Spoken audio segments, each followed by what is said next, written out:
now I have come back. I'm trying to come back. I don't know if it's still frozen. It's probably like really pixelated.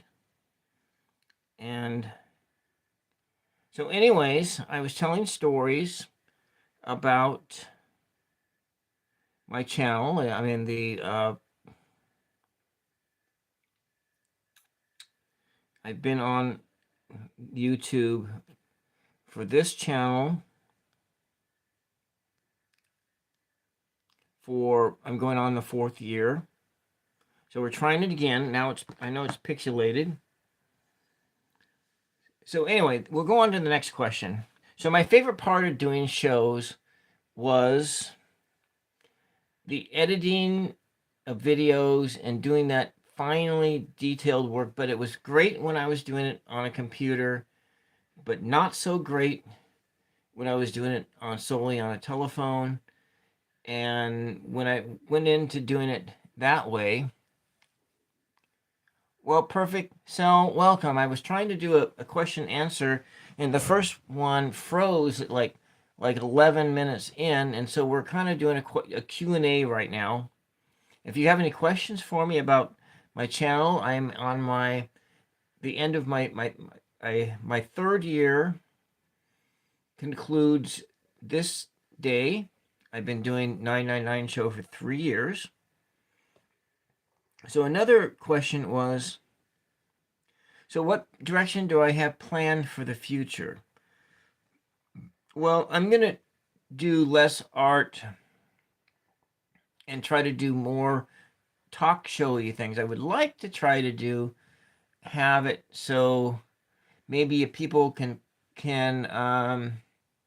call in their question like on a voicemail thing. Maybe I can get a Google Voice. I have to get a second phone number so I can do a Google Voice, and so you could call in and leave a message, and I'll listen to the message. That way, first I want to do it that way so you can tell your story. Oh, well, I will still do art. So one of the things Perfect Cell that I wanted to do is more art with other people, more collaborative things like paint offs and things like that. So I have one of those planned for the future. So yeah, spam hat. And so doing more like paint offs, but I also wanted to go, doing stuff like that and I kind of like the paint offs where we have somebody else who's we're doing the same similar image. Maybe they're doing watercolor, maybe I'm doing acrylic, or maybe they're doing colored pencil or doing that. And the other thing that I want to do is actually bring on some artists to interview them.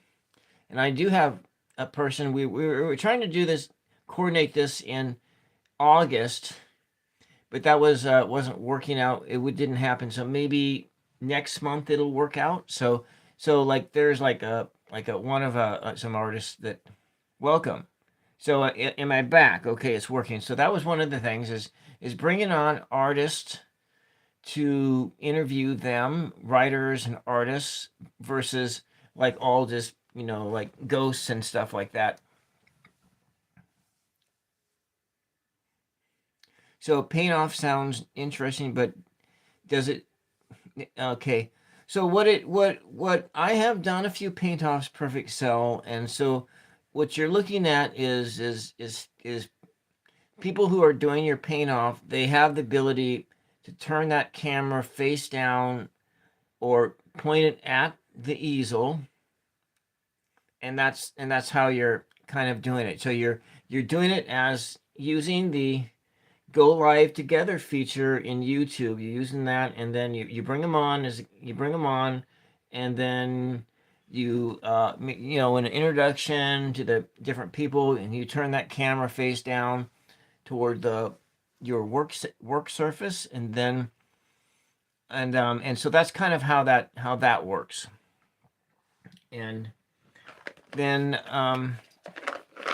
now, Julianne, another person asked if I had an Amazon wish list. I do have one, and it is like on my channel header page is posted there. Another question was, how do I help others with my show? I think that I kind of see this program more like peer entertainment sometimes. So like when I did the Mr. Mission Control, welcome. When I did, like, I know Mama Sushi she didn't like this one, but I will say that one night when I came back from the beach and I put a wig on, and not a wig on, I put a tinfoil hat on, and I was doing prompted poetry into an AI generator, and I was using a lot of the comments because there was like almost 1,000 people who visited my chat that day. That was like an extremely exhilarating thing. Yeah, I know, and I know why Mama Shushi. I know why she didn't like it. She didn't like it, and I understand that. But I can say that I like that. I like the exhilaration of it. There was an exhilaration because of that there was 1,000 people. I had 1,000 people come through that chat, and or and yeah, and yeah, that was, or it was it was 1,000 chat messages is what it was. Not 1,000 people. It was 1,000 chat messages, and there was 1,000 visitors on that one video. That tinfoil, and because I had just come back from the ocean, and I was all just jazzed up, and just jazzed up, and so I was kind of feeling me like back in the day when I was doing theater. And when I was doing theater before I got the panic attacks, because so the last time I did live theater, I was like 34, 35 years of age. It was in 2003. I was living in McMinn Village before I moved to Seattle, and I did I did King Lear, and then I did this, and I did Rogers I did Cinderella. I didn't do any big parts. I did all bit parts. I was like in King Lear. I played, I think, 3 different parts. I got sword battles, and I had a few lines, not too many, and yeah, and then in the next one I didn't think I could sing, but they cast the one of the guys who had I would be like going in the in the backstage in the theater. There's this three floors of stairs, and I would be singing in that. I'd be singing in that stairwell, and the guy who was directing the or one of the guys that was like in it, um, they recommended me to just to play a bit part. I just played a big part. Yeah, 3 flights of stairs, and that was in the back of the theater. And so like there was different levels. There was like the theater had I think 4 floors to it, and then on like one of the top floors they had a studio where they did like ballet classes and dance classes, and then the green room was right behind that, and then you go down a flight of stairs, and then you might be at a storage room, and then there was 2 different levels at different theaters that were in there. And anyways, it was a pretty big theater. Their big main room, I think, sat like 500 people or something like that, and then their secondary one, their other smaller one theater sat like maybe 50 people or something like that. And then, so yeah, green room, that's your dressing room, the dressing room. And so I was always singing in those stairwells. You can hear yourself echo and stuff like that. And but I always went on the assumption from like back in high school, the when I tried out for choir and the teacher said, Bill, don't ever try this again. You can't carry a tune if it had a if your your whatever, you can't carry a tune. But anyways, I was singing, and then that I did this musical, and this was funny. So I was doing that musical, and my dance partner, she like took me aside, and because we were singing and dancing, we had this like a grand waltz kind of a thing, and I had never, I didn't dance. Uh, my dance part, she was like a teenager, like I don't know, 16, 17 years old, something like that. And then she comes, hey Bill, you just got to learn how to lead here. I don't think that it's my job to do any of this goddamn leading. And this is your job. You're a man. You're the lead. You do the leading for the dance. And so, okay, we tried it. All right. So that, anyways, but that was that, and that was like during the rehearsals or whatever. And so during these times that I was doing these two plays, I was having panic attacks on stage, and that kind of ruined doing live theater for me, because when I was like in high school, I did live theater, and I never had a panic attack. Didn't have stage fright. It was like I felt like I was myself. I go out on stage now. I didn't never had lead roles, but that's okay because it's still fun. A role is a role. You go out on stage and you do. Welcome, Julianne. I did go through some of your questions, but so you do the things. You go out on stage. I did all kinds of things, like from theater, and when I went to my first couple of years in college, I did more theater, and then I went to a 4-year college. My sister was at the same college, and she was doing dance. She was a dancer, and so she roped me into doing dance, and so I was doing performance dance art at a 4-year college as well, and so that was kind of my last. Yeah, that was my last experience, and then there was a girl. There was a girl that in that dance program, that she was an accounting student, and I had such a bad crush on her. But she had made she was a first generation American. Her parents had escaped the Chinese Revolution, and they came to America. And so she had made this arrangement with herself where she wasn't going to date until after she graduated from college. Her two older sisters, they went to college, and then they dated, and then they got pregnant, and then they got married, and they left school. And so she had vowed to herself that she was not going to date while she was in college. She was going to make sure that she got that college degree. And so she did. She got her college degree. And then she went to, right after she graduated, she went to Europe and married the first guy she met. So she went over there. I think she went to England and got a job doing some, like, maybe accounting or something like that over there in England, and then married the first guy she met. And so that was my, that was my sister said that, if I did the dance, it was a great way to meet girls. Yeah, I did meet girls, but I only met one that I liked. And first guy, yeah, holy, yeah, that's right. First guy she met, she married. And that's kind of like my grandmother, my mother's mother was kind of like that too.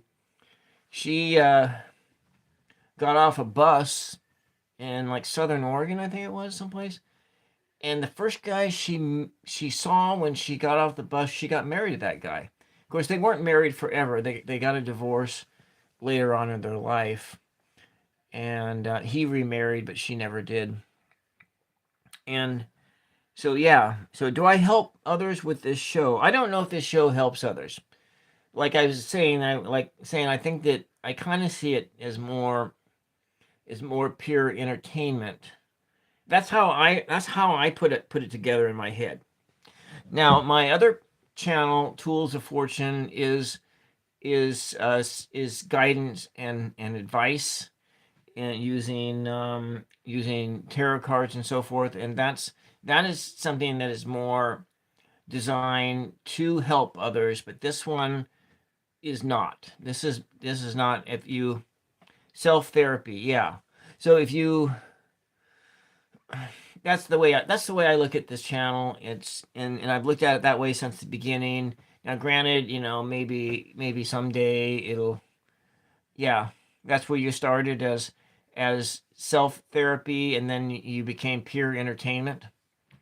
Yeah. So Mr. Mission Control, do you want to come on this channel sometime as a guest? If you, because I looked at your channel before, looked it up. So if you'd like to come on this channel as a guest, that would be part of what my going into the fourth year of having different kinds of guests come on, like artists and so forth. So it helped you nice to have someone to join just to listen to stories and watch someone make nice art. Yeah. So that's what. So it was my moon card. So that's what drew your attention, the moon card, which I actually have a version of that here. So here's that moon card. Now I am going to be doing art for the next 2 months, because I am getting ready to do an art show in November, and I have a lot of content that I need to make. So this is a moon card. And so, okay, now I had another channel, another couple questions, another one from Mama Sushi, and that was about was there any jobs that I would never do? Now, that's an interesting thing, because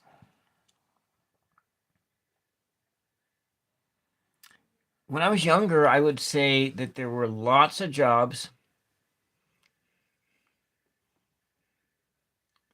Okay. Yeah. Anyway, so I have a lot of there in the past. When I was younger, I would probably have said that there's lots of jobs that I would never do.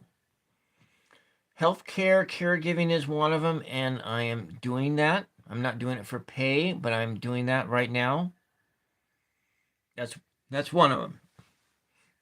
A lot of them. That's one. Now, let me see another job. I said that I would never work in the restaurant industry. Well, I've done that. In actuality, if I really want to look at it, tell you the truth of it. The first food service job I had was at McMinnville Hospital in McMinnville, Oregon, and I was a dishwasher. And and that was after I graduated from college, and that was actually a really fun job. I never had done that kind of work. I was in my mid to late 20s, working in food service for the very first time. So you grew up in your grandparents' restaurant. Yeah. So it was like because I grew up in a lumber mill. My dad owned and operated a lumber mill, and I grew up doing doing lumber mill work, and then I worked in the woods as a wildland firefighter in my just right after I graduated from college. I like that job too, but I didn't do it again. So you were 13 when you was running the kitchen at 13 or 16. So one job you'd never catch me, one of those people climb giant towers. Oh yeah, yeah. Okay, there is a job that I probably would never do. It's yeah, I wouldn't be a farmer either. That one, the idea of having a job that you could never take a vacation from. But then again, as my mother's caregiver, I'm like, I haven't had a vacation. Last time I had a vacation, it was 2019. And I mean, I like camping. And so I dreamed about what was my dream job for a future. It would be a camp host. Granted, it would once you probably got started doing it, it would probably suck. Just like all jobs sucks. Animals and buddies. But yeah, farming, that's probably something that I would never do.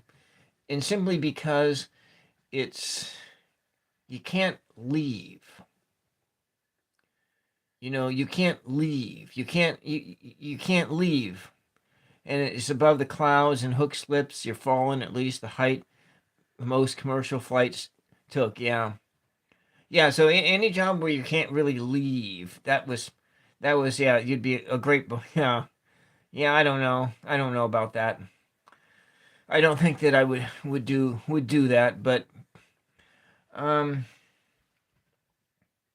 yeah, that would probably be a job I wouldn't do is be a Boy Scout leader. That has like a bad connotations to it. And I don't, yeah, it might be good, but there's all the knots and there's all that kinds of stuff. And but so that's probably that. Now, then she also asked earlier about the favorite food, and my favorite food is, and that was on the stream that froze out. So I did start this earlier, and the stream froze out, and my favorite food would have to be either New York steak or prime rib, and that's actually prime rib is my favorite food of all time. So like my buddy, my childhood friend, and just after I had moved to Seattle, he had a friend. It was after his divorce, and then he after his divorce he had invited me up to Seattle to help me. I don't know. Anyway, just so I could have a different opportunities.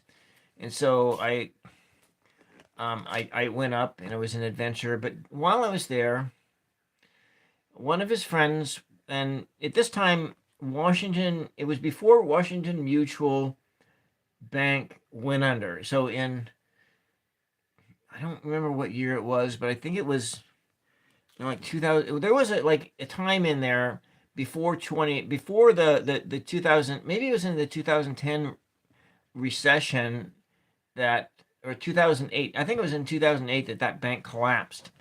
And anyway, they were two people who were managers and middle managers in the Washington Mutual. Um, yeah.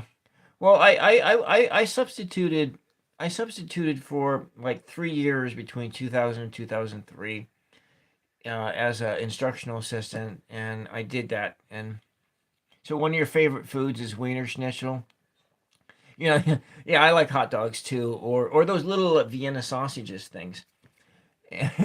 Yeah, the folk from Vector. Yeah, and anyway, so they these two bankers, they threw a wedding at a private club in Belltown, and so you had to have a membership there, and this place had a private, so you eat at anything, yeah. And then they had an open bar, and they had there instead of a wedding cake, they had a prime rib, and I thought that was the best thing ever. Was that there wasn't it wasn't a wedding cake. There was some little cupcakes, but I didn't have any of their cupcakes or anything like that. They just had this prime rib, and they had an open bar, and I had on there I had like I think 3 drinks because I don't really drink very much, and at that time I certainly wasn't really drinking more than like 4 or 5 drinks a year, and that night I think I had like 3 of those 5 drinks out of that one year, and and anyways, one of the drinks that I had. So you got to head out. Yeah, I wish you could stay. Yeah, yeah, yeah. Well, thank you very much for tuning in for a few minutes. And so one of those things I had was a shot of 100. No, I had a shot of I think it was like 200-year-old cognac. I really love cognac. Cognac is my favorite liquor. But since I went on the metformin, yeah, you drink because the world sucks ass. Yeah, yeah. Anyways, So it's like I don't really drink anymore because of the diabetes medications I'm on. So I just don't. But I think about things like um, all the rich do. Yeah, yeah. I think about my favorite liquors, which are cognac, Blanco tequilas, and like whiskey and bourbon. Like mostly rye whiskey, like Knob Creek. Knob Creek is like one of my favorites. And my favorite drink is to mix cognac and um and and like a rye whiskey 1 to 1. That's like mix those together 1 to 1. Or you put the whiskey down first, and then you put the cognac on top of it. And so ignorance is the lack of motivation for comfort. But yeah, that's my favorite cocktail. And or I have another because I worked in a casino for like two stretches of 3 years, but I think it was more like 7 years over a period of eight because I quit that casino twice. And but I did leave the door open. If I wanted to go back, I can always go back. You know, and but anyways, yeah, yeah, those, yeah. And so I would think that of all the jobs I've done in my life, I liked wait staffing the best. I like wait staffing and the best. I don't particularly like being around drinkers, but I liked the idea, and I liked the idea of serving people a meal, chit chatting a little bit, and showing people a good time, being hospitable for others, and showing people a good time. It's being an entertainer. That's kind of what I saw myself when I did wait staffing work and and the like. Now, it would have been nice if I could have continued on at the casino. I had migraines every day that I was there for the last 3 years of this stint, but there was that sense that you're working with people who are coming to have a good time.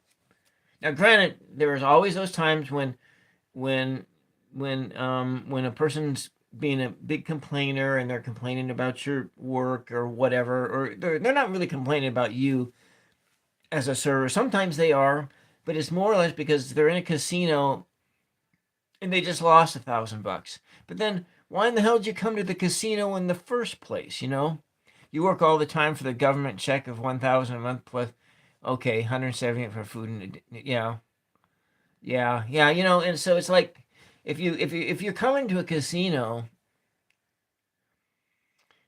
it's like you if you have the money to spend in a casino, then you have the money to throw it right out the window.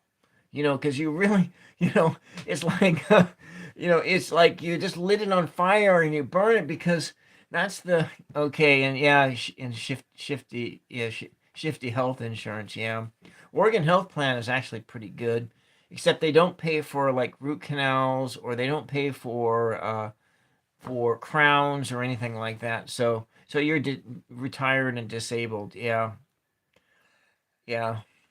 I just working and just helping my mom out, but so I do have like two teeth that need. So you're 47 years old. So I got a few years on you. I've got 10 years on you there. I'm going to be 58 on my next birthday. And anyways, but those. There was one other question, and that was there was one other question. I'm going to change the light out because my light's just burned out. Maybe I don't need to change it. And if I run it over here like this, it'll probably be better. Okay, there we go. Tarot Your Way asked the question he did ask me a question about the art. So you ain't got no teethers left hardly. Yeah. Taro, your way asked the question if I've ever did a painting about a location, and I went back and visited that. Well, I haven't actually successfully. Well, I'm losing my hair, dude, but I thought that my father didn't lose his hair until I came back in 2011, and then I saw him with his hat off, and he had like no hair here at all. I'm actually kind of like my grandfather, my mom's dad has. He had actually more hair than I do now when he was like 89 when he passed away.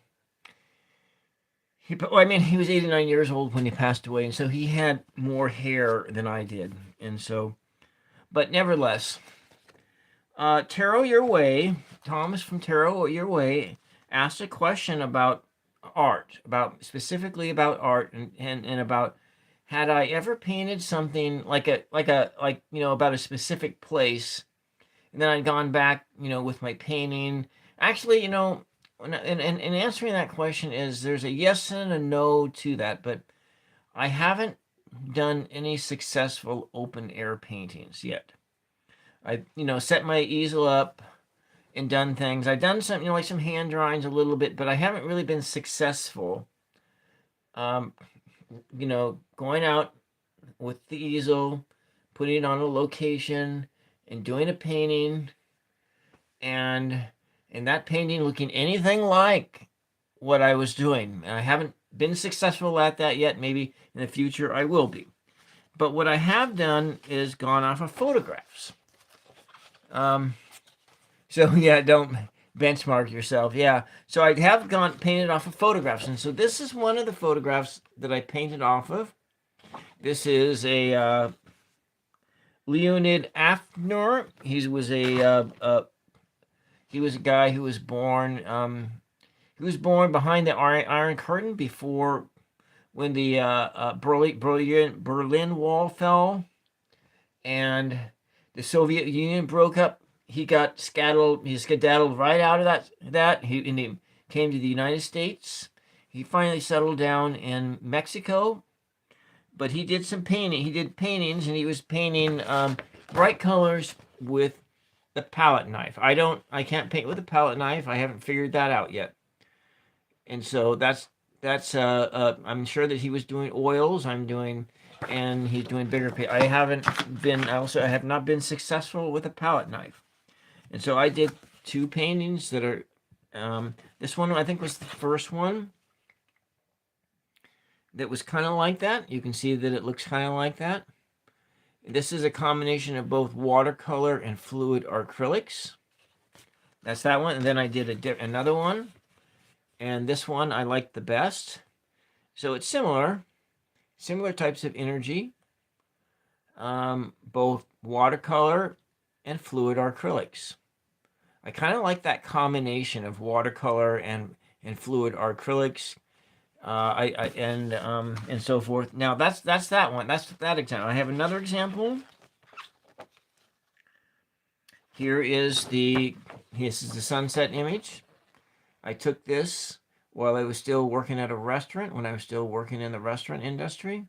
And that time I was actually working in a literal restaurant. I didn't like it. It didn't get enough hours and didn't make enough money, and I had a 30-mile drive to boot. But on the way home once, this is a picture I took. And so this was the picture. This was the painting. You just need a marketing agent, and this is the painting I did. And I did this one this summer, but I was experimenting with using fluid red in it, and so this one was kind of similar. So you look at, here's the painting, and here is what the original location is. But this was in the location well, I drive by this. This is not too far from my house. It's very near where I live. Very near. And then we have Another one. Here we go. This is I took this down to the beach because I just love the beach. I hope that I can live on the beach someday. The closest I've lived to the beach was in Seattle.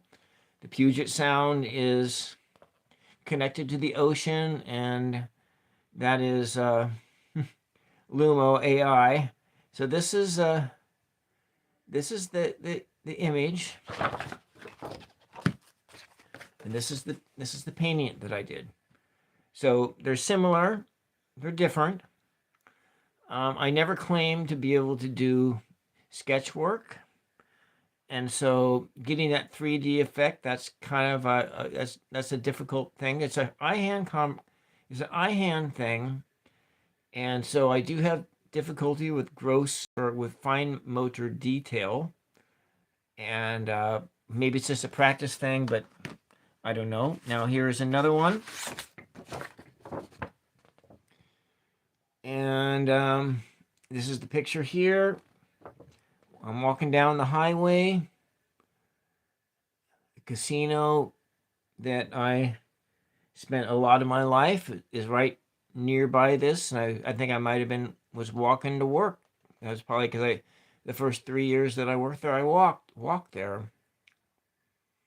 And this is the picture. I probably shouldn't have said that, but nevertheless. And then this is the painting. And so here's this. I call this the Lonely Highway. It's different, but I like it conceptually. I like it conceptually. I like this conceptually. And maybe one day I can get myself an Airstream. I'm hoping that I can get an Airstream at least like an Airstream like vehicle, like a trailer that that's more well balanced, and you don't have to have a big $70,000 pickup truck to pull it. You can pull it with an SUV or a small pickup or something like that. Like a 17 or 19-foot Airstream or Airstream like travel trailer. That's kind of I like dream about this stuff all the time. To have that was kind of like to step away from where I'm at, and then to live out of that.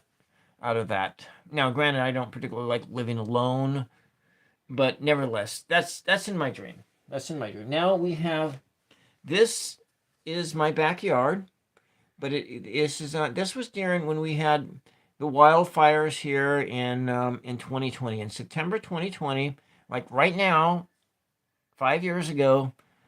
The smoke was so toxic that you couldn't go outside because there was a wildfire. Because I live in the coastal mountains, and not very far from where I live, there was a wildfire. But there was also a wildfire on the east side of I-5, on the other side of Salem, on the East 22. The highway is East 22, and it goes right out of Salem.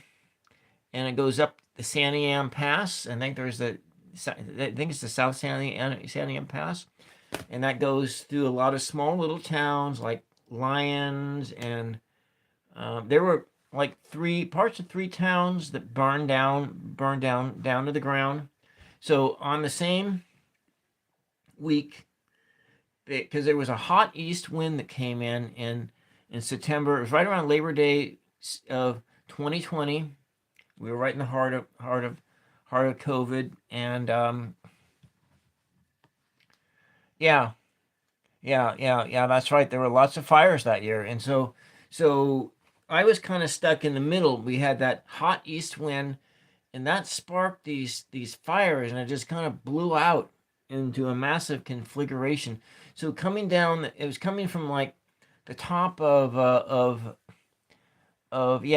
the top of the Cascades, where Detroit was. I think a little bit higher up, Detroit, there, because there's a hydroelectric dam up there, and most of Salem's water comes out of the Detroit reservoir. I believe that's right. and so this is Detroit, Oregon, and it's in the Cascade Mountains. Then you go up and over the hill. You go up and over the hill, and then on the bottom side, I think there's a few towns. I haven't been on that backside for like almost 20 years since. And then you come on down. Oh, you got to go to bed. All right. Yeah, okay. I'm sorry about that. I don't get any mental abuse from my mother at all. Though the any kind of mentally abuse I get is from other family. Yeah, like hundreds of dollars. Well, AI market my stuff. All right, good night. Thanks for popping on for a little bit. And anyway, so this one here was painted. No, the picture was taken during this time, and I blew out the photograph so I could bring out these red colors, and these were the colors that were in the sky during those wildfires. And so the closest as the crow flies, one of those fires was less than 10 miles away from where I live, but it was still over. It was over two peaks, I think. Yeah. So there was I'm on the western side of the coast. I'm in the middle of the coastal mountains. I can just tell you that. But so it's like, so you had to evacuate from those fires. Yeah. And one of my buddies, he had he was like, yeah, like he's 10 years older than I. His and one of his high school buddies was up in Lyons, I think in Lyons, and he got called to evacuate. He just ran out of his house. He was in his underwear, and he jumped in the creek behind his house, and he was there till morning. He was just standing there with his car keys. The fire just whipped right through. It burned his house to the ground. He lost his dog, and that which was tragic for him to lose his. He lost his dog in that fire, and then his car just melted right down into the driveway, and it melted in there. And then by morning, his house was gone, and he was just standing there in the river or the creek with his keys and his life. And so, yeah, so Mama Sushi, she had to evacuate from those fires. She remembers those. Yeah, I remember those. So this was painted. This wasn't painted during those time. I took the picture during the time, and this is kind of what the sky looked like here. The sky was toxic. You couldn't go outside without wearing a respirator mask. But the first day that fire hit, and I saw that smoke rolling in, and the sky turned that color pukey orange. Well, I was out with my easel painting the sky, and then so 2 years ago at the art fair, I sold a painting that I called Wildfire Skies. I've done quite a few Wildfire Skies paintings, but I sold it for like $300. However, some people said that I could have gotten $500 for that painting, or I could have gotten even more. But as artists and so forth, we tend to undervalue ourselves, and I'm no different. Now, to Thomas's question, these are also images. These came directly out of my mind, out of my imagination, but these are images that I've seen when I go out on hikes and everything. So after the red, it got dark out, and then the ash started falling. Yeah, because you were way closer to it than I was, and so I was like, what am I from? Like that part of on the Silverton or that area, Mount Angel, that side, Woodburn, which is just off of I-5, Lebanon, all of those places are, though they're different locations, but those little towns that are on the east side of I-5. They're all about the same mileage, anywhere between 5, 10, 15 miles on the east side of I-5. And so where these fires were at, I think Lyons is, I think it's like 10 miles out of Salem, maybe 15 east on East 22.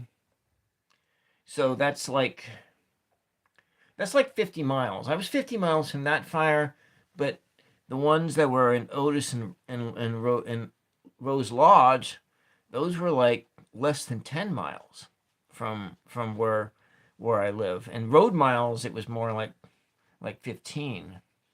So it's not that very far at all, because I'm road miles. I mean, time wise, I'm like 40 minutes away from the ocean, but road miles, it's a little fur. It's like, I don't know, like 30, and then as the crow flies, it's not far at all. And so if I just go out my back door or one of my out this way, I'm Dallas is up and over the hill. Dallas is the county seat of Polk County, and it's just, as the crow flies, it's not very far. It's like, I think road miles, it's like 25 miles, but as the crow flies, it's like 10 or 15 miles. Not that it really matters. This this image is something that comes out of my imagination from all the many hikes and so forth that I've gone on. And I painted this image, I think 3 or 4 other different times, in each time. And then the other version of it I painted, I sold that for like $100. And I was gonna make another one of these. This is the template, but it's just the image in my mind is this: is you're on a hike and you're walking up the hill and you're coming up into an area that either had been either a wildfire had gone through and then had grown back up, or it had been clear cut. It doesn't matter. It's just about the same effect. But you see like an old snag like this, and where it's got a hole in it, and you can see the sky right through it. And so that's kind of like this image that I have, and that's a common image that I have in my mind of landscape scenes. I don't think I've actually seen anything like that in person, but that is something that I do see a lot. And like on the same level, there's like this one here. This one was done with a red underpainting. And same similar type of situation.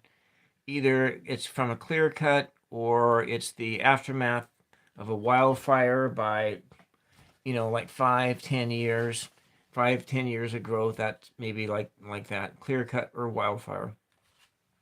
And that's that. Let me see. Are there any other questions? Did anyone have? So Taro, your way, you got quite a few, because you were talking about art and different locations. Have I visited those places afterwards and brought my piece of art? Well, no, I haven't really, but I had the photograph that I used as a reference photo, and then it made those comparisons, and that's how I answer that question. And so it's 10 o'clock. I've been trying this for an hour, and so the first 10-15 minutes of this was I only streaming on this one channel. I don't have yeah, I like red. Red is my favorite color, or the color of a sunset. That's my favorite color. And I'm not streaming.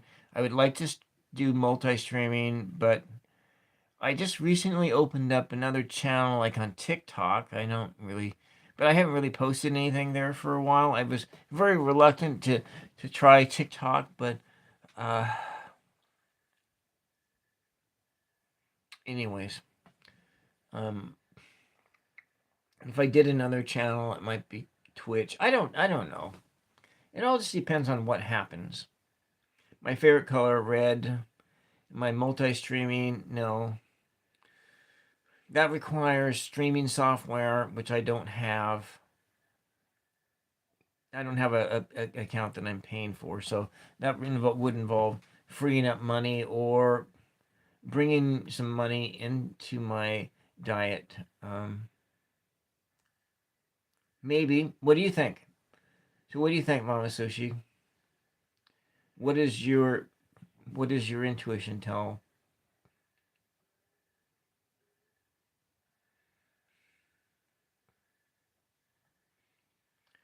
Yeah, I do think about it, but I don't know. After looking after mom and you could see me getting married. Yeah, yeah, maybe. I've thought about it. I've thought about it in the forms of like, and I've talked about a friend of mine up in Seattle. We kind of dated, but kind of didn't. Kind of yes, kind of no.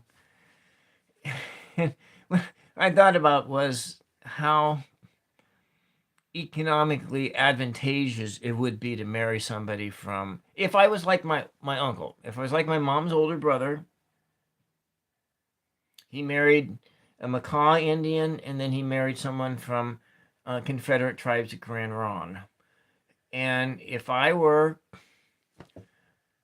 a person who were thinking of an economic advantage, marrying somebody who was from the Confederate tribes of Grand Ronde would be like the best, would be a good move on my part. It would be a good move for economic, because that is one of the wealthiest tribes in this area. I don't know about the Siletz, because the Siletz tribe does the Chinook Winds Casino, and so I don't think that the Confederate tribes of Grand Ronde is the most wealthy.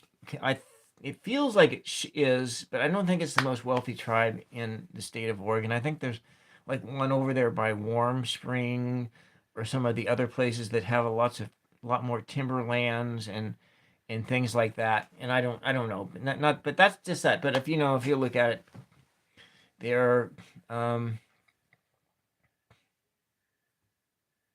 yeah, doesn't it? Doesn't it sound like a business adventure? Yeah. Yeah, you're looking at being able, to have access to free health care paid for by the tribe. The other advantage of being a spouse of a tribal member, is you get better choices of jobs. And then there's jobs, if it's very, very difficult for a non-tribal member, white guy, white person like me, to get a job at the tribal center. That's all the cushy jobs are at the tribal center. There's not the casino has like tons of pressures. The jobs they're good jobs at the casino, but there are the pressures that exist when you're under surveillance all the time. And then there's also the whole culture around money, and how much pressure there is, the pressure that there exists on everyone who works um, front of house, do any one of those front of house jobs, and you're working with, if you are a dealer and you're working with playing, you're a blackjack dealer or whatever, or you are a slot cashier, and you are dealing out with money with the jackpots, and which is actually, that's one of the highest paid jobs there, is the slot person. Because I mean, when they were they were making, like, with between their wage and their tips, they were making like, this is pre-COVID. Everything I know about this stuff is pre-COVID. And so those slot people, the slot cashiers, they have they carry a money belt on them. And so, like you're sitting at the slot machine, and you want to take that $100 bill and you want to break it into 520s. Well, that's the person you would do. Or you could either get up and go to a cashier window, and you could break your bills, or you just stay there. You push the call button, and one of these guys comes over, and they'll break your bills for you. But they also hand out the jackpots, and so they're on a tip pool basis, and between their tips and their wage, this is pre-COVID, 2019, because all my knowledge of that place stops in like May of 2019, and those guys made like $40 an hour. The dealers, their wages slid between like 30 and $50 an hour, but it all depends on that. It depends on how many people were gambling and how much tips and stuff were flowing out there. The bartenders, I made about I think I made $30 an hour as a day shift bartender. So that, but there were bartenders who made more. The very really talented ones that there were some bartenders that made $50 an hour with tips and wage. And then if you would, when you include, so the casino that has in this area, that's the highest paid jobs in this area, with the exception of a lumber mill. And but the benefits. Anyway, that's this. I just know that casino. I know a lot about the casino. So the people who are like spouses of tribal people, they get better jobs, better job opportunities. So yeah, it sounds like a business adventure, but yeah, you're right. But that's the thing. That's the problem, is if I was that type of person, that's something I would do. But I'm not that type of person. I'm not that type of person who would go into a marriage for purely as a business venture or for economic reasons. And so I'm just saying, if I was that person, yes, that would be something that I would do, but I'm not that kind of a person. And I don't know that I could do that. So if that goes back to like Mama Sushi asking the question, a job. Yeah, I know. That's how marriage started. A job you would never do. And maybe, Mama Sushi, the job I would never do was to get married to somebody for purely economic reasons. All right. I've been on an hour. And so this is, I guess my break is over. I took a few days off. I needed it. I can tell you that. Oh, you didn't offend me at all. You didn't offend me. That's not an offense at all. No. I mean, one of my buddies, writer friend buddies, I think all of his relationships are economically based, because he is he's an actor and a writer, an actor, an artist, and he's never been able to make a, well, yeah, he did. He made a good living up in Seattle doing sales on the weekends. But it wasn't enough of a living that he could afford to pay rent in Seattle. He always had to have a woman who either had a house or something in order to survive. And so yeah, that is actually the story of this world, is that so many often we need people to survive. Yeah. So yeah, I don't have any lineups for what's next.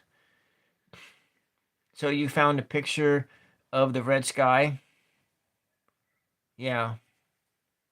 Good night. Oh, why don't you send that to me? Yeah. Yeah, Mama Sushi, you got to come on to my show, and we got to do a paint off or something like that. But you need some painting supplies, don't you? Well, you got your hands full. Your hands full. Anyways, that's all I got for you guys. I hope I answered all the questions. My first show on, and I don't have my first show. My first show that I did on the channel is privated or unlisted.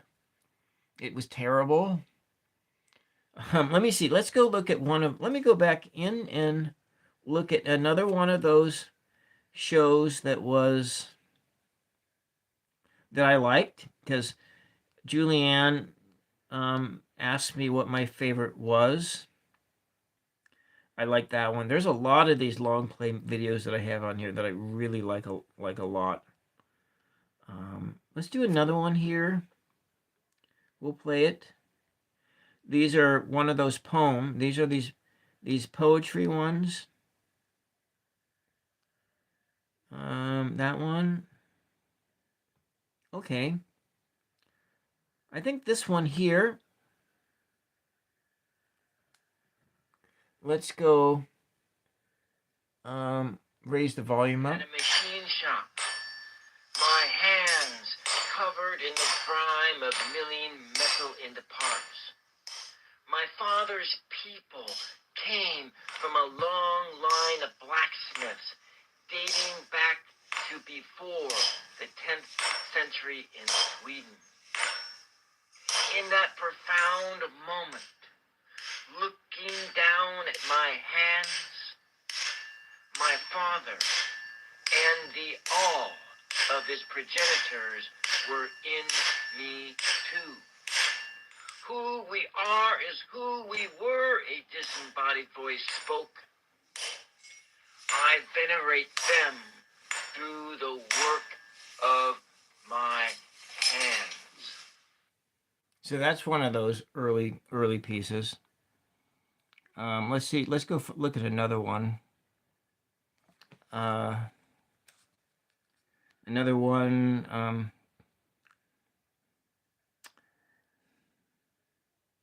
All right. This is the very first one. Let's go watch just the first few minutes of the very first video I uploaded on 9/9/2022. And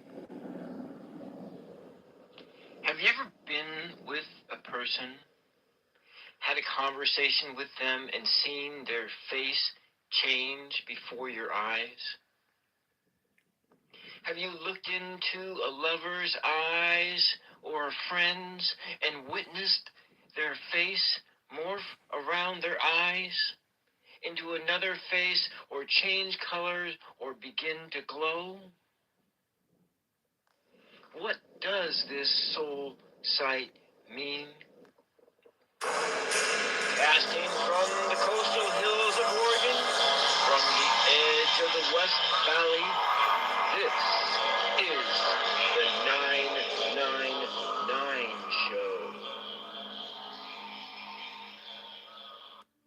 I don't have any answers to these questions. I don't know what it means.